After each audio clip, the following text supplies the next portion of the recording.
Today, I want to show you guys how a solo player that has finished all of their DMZ mission goes through Building 21. So, we're going to start this off with you have to play a lot slower. As you can see, I loaded in here solo, and you need to make sure you have a 3-plate and a self-revive. Obviously, the backpack is optional, but if you want to pick up a lot of plates, which you're going to need, you're going to want a decent-sized backpack, at least a medium-sized. So I came in here just to basically show you guys how I clear out things and how I clear out the generator room, which is right over here on the first floor. Most of your DMZ missions will be in the generator room.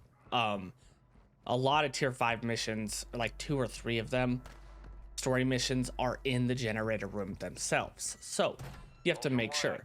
So first off, I go around looking for players that I could possibly be pushed by. And I want to take them out first, because obviously this is a shoot first, ask questions later type thing. Right here, I saw this laser, but it was just a bot hooking through the door.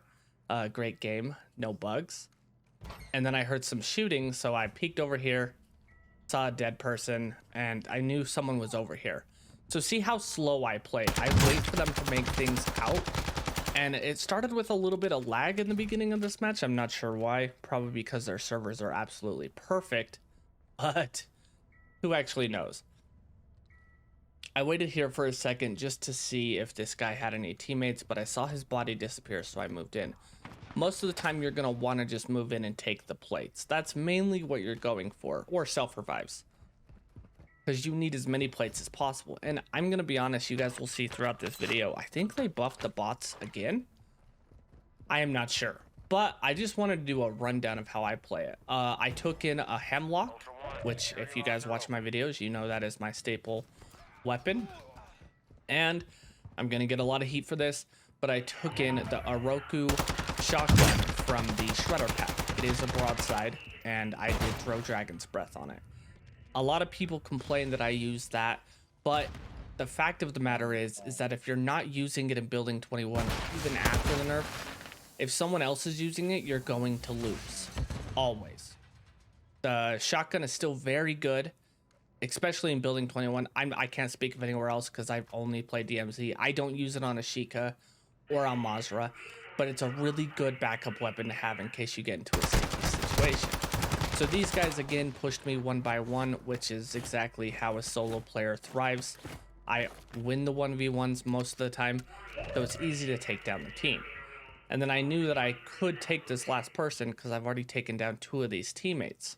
So I decided to go up in this room and try to find this guy. And this is where I show you how important the shotgun is. I come right up, oh, there he is, and I take him down without a question. I don't think he was expecting me to push, but the shotgun came in clutch. That's the only time I used it, though, other than on a bot.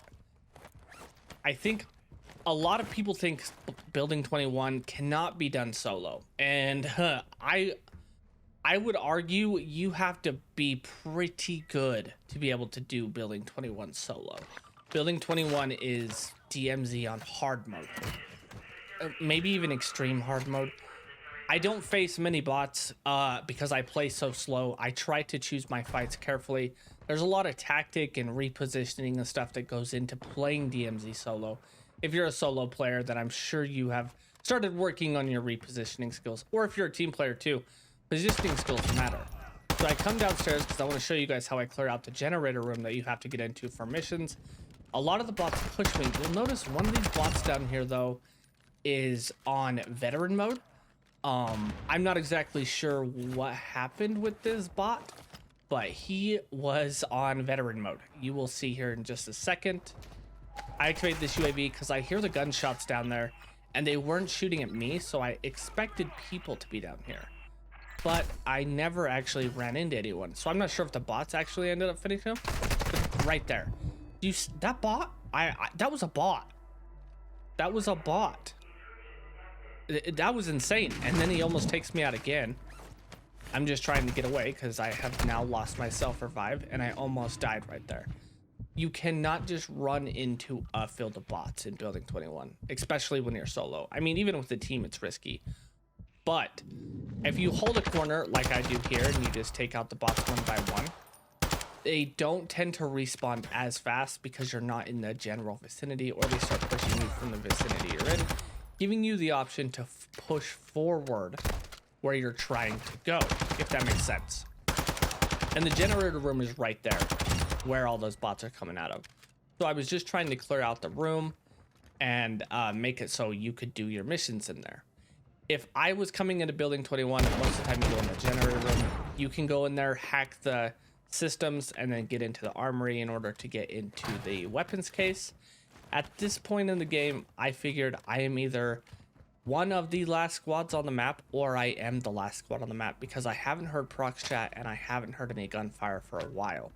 So I figured I was probably the last person on the map, but that's a generator room right there to the right.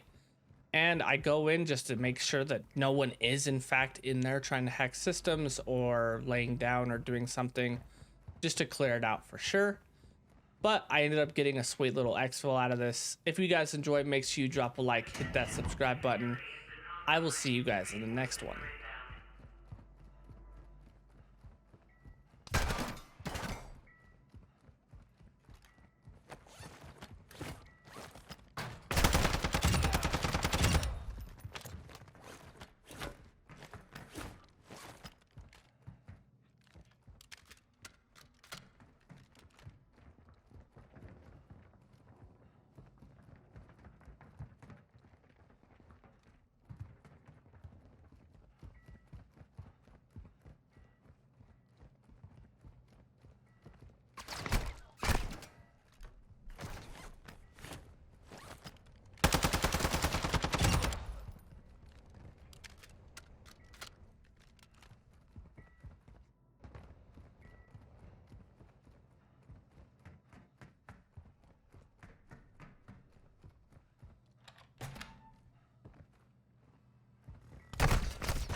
Cargo secure.